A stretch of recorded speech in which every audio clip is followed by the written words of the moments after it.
आज के वीडियो में हम लोग इंग्लिश को रीड करने के लिए सीखेंगे। मैं लाइन बाय लाइन पढ़ूंगा और फिर मैं उसका हिंदी में ट्रांसलेशन करूंगा। आप वीडियो को अच्छे से देखना और सीखना। A big tree. A big tree का मतलब है एक बहुत विशाल पेड़। Joseph was a small farmer who lived in a small cottage with his wife. Joseph एक छोटा फार्मर था, मतलब कि ज़्यादा बड़ा किसान नहीं था, छोटा किसान था जो कि एक छोटे से घर में रहता था अपनी बीवी के साथ। His cottage was just outside the forest. और इसका जो घर था वो जंगल के बाहर था। He had a small field which was enough to feed him and his wife. और जोसेफ के पास एक छोटा सा फील्ड था जिसमें वो, मतलब छोटा सा खेत था जिसमें कि वो अनाज उग जाता था।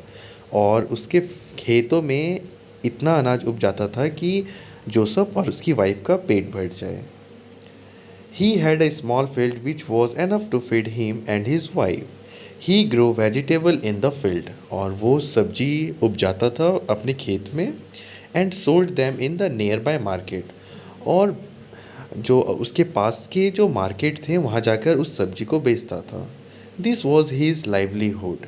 और इसी से जो सबका ज़िंदगी चलता था। In one particular season his crop of vegetable got damaged due to bad weather। और एक इन वन particular सीज़न, एक सीज़न में ऐसा हुआ, एक सीज़न मतलब कि मौसम, एक मौसम में ऐसा हुआ his crop of vegetable got damaged। और उसका जो फसल था वो ख़राब हो गया था ड्यू टू बैड वेदर। ख़राब मौसम होने की वजह से उसका फसल ख़राब हो गया था। Then Joseph had nothing to sell in the market. फिर जोसेफ के पास कुछ भी नहीं बचा जिससे कि वो मार्केट में बेच सके। To get money to meet his routine needs. और जोसेफ के पास इतना भी पैसा नहीं था कि वो अपनी डेली का ज़िंदगी जी सके। He was very sad. Joseph बहुत दुखी हो गया। His wife came to him and said. और फिर उसकी बेबी उसके पास आई और बोली, why don't you cut down a big tree in the forest. क्यों नहीं तुम ये बड़े से पेड़ को काट देते हो जो कि जंगल में है। You can sell its wood and make some money. फिर इससे जो लकड़ियाँ निकलेगी इस पेड़ के, उसे तो मार्केट में बेच देना और उससे कुछ पैसे कमाना। Just that seems a good idea. फिर जोसेफ बोला, वाह ये तो बहुत अच्छा आइडिया है। I will go and cut down a big tree. मैं जाता हूँ और ये बिग ट्री को मैं काट देता हूँ, सेड जोसेफ। जोसेफ ने ऐसा बोला। Joseph picked up his axe and set out. X का मतलब होता है कुल्हाड़ी, और फिर वो निकल गया। ठीक है, जोसेफ अपना कुल्हाड़ी उठाया और वहाँ से निकल गया। The forest had many small and big trees. और उस जंगल में बहुत छोटे और बहुत बड़े बड़े पेड़ थे। They were all laden with green leaves. और सभी लदे हुए थे हरे पत्तियों से। Some had flowers and fruits too. बहुत ऐसे पेड़ थे जिसमें कि फ्लावर्स भी था और बहुत सारे फल लदे हुए थे। Joseph selected a big tree so that he would have more wood to sell and hence more money. Joseph ने उस जंगल में जो सबसे बड़े पेड़ थे उसे काटने का सोचा, क्योंकि वह यह सोच रहा था कि अगर मैं सबसे बड़ा पेड़ काटूंगा तो मुझे बहुत ज़्यादा लकड़ियाँ मिलेगी और फिर मैं इसे मार्केट में बेच दूंगा। Ah, this look like a tree which will fetch me lots of money, he said to himself।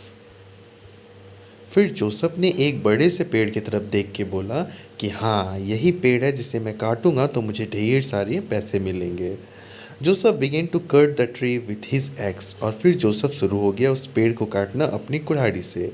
It was very hot. और वह बहुत गर्मी का सीज़न था। जिस जिस वक्त ये पेड़ को काट रहा था उस वक्त का जो सीज़न था वो बहुत गर्म था।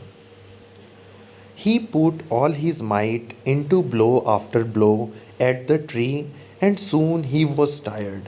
फिर वो कुल्हाड़ी मारने लगा उस पेड़ पे, जितना उसके पास ताकत था वो जोसेफ अपनी सारी ताकत लगा के उस पेड़ पर मारने लगा। फिर कुछ देर के बाद जोसेफ बहुत ज़्यादा थक गया। Joseph sat down to rest under the shade of the very big tree that he was cutting। फिर जिस पेड़ को काट रहा था जोसेफ, उसी पेड़ के नीचे जाके वह बैठ गया। Suddenly the breeze blew through the leaves of the tree and cooled his body. फिर उस पेड़ के जो पत्ते थे, जब हवा बहा तो जोसेफ के सारे पसीने को सुखा दिया और एकदम इनके बॉडी को ठंडे कर दिया. He felt a nice fragrance of the flower of the tree. और जोसेफ को फ्लावर के जो पेड़ थे उसके उसके जो फ्लावर थे यानी कि फूल जो थे उसके खुशबू आए तो इसे बहुत अच्छा लगा. He looked up at the huge tree in surprise. फिर उन्होंने बैठे बैठे ऊपर देखा उस ट्री को. वॉट अ मैग्निफिकेंट ट्री, कि ये कितना मतलब अच्छा ट्री है. He wondered he and then a thought struck him. फिर वो कुछ सोचने लगा. ओह जीसस, हे भगवान, what was I going to do. मैं कितना बड़ा गलत काम करने जा रहा था. I want to cut this tree and yet tree continues to give me shade even I strike it.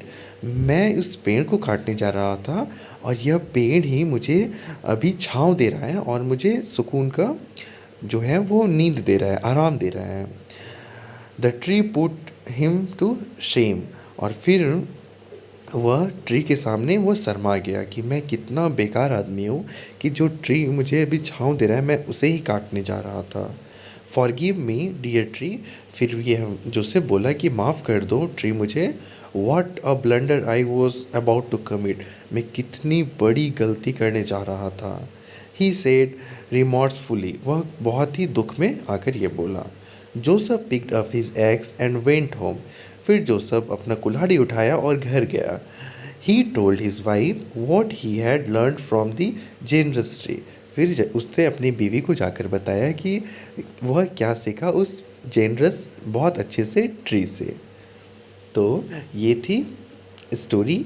I hope आपको ये रीडिंग अच्छा लगा होगा और आप भी इस रीडिंग से बहुत कुछ सीखे होंगे. इस स्टोरी का मोरल है, we have not inherited this world from our forefather but borrowed it from our children.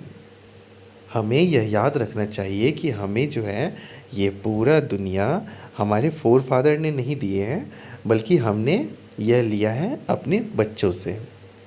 ठीक है, तो ये थी इसकी मोरल लेसन. तो मैं मिलता हूँ अब आपसे नेक्स्ट वीडियो में.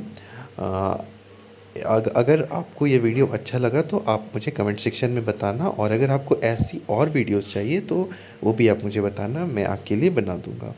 Thank you so much for watching this video. मैं मिलता हूँ अब आपसे नेक्स्ट वीडियो में.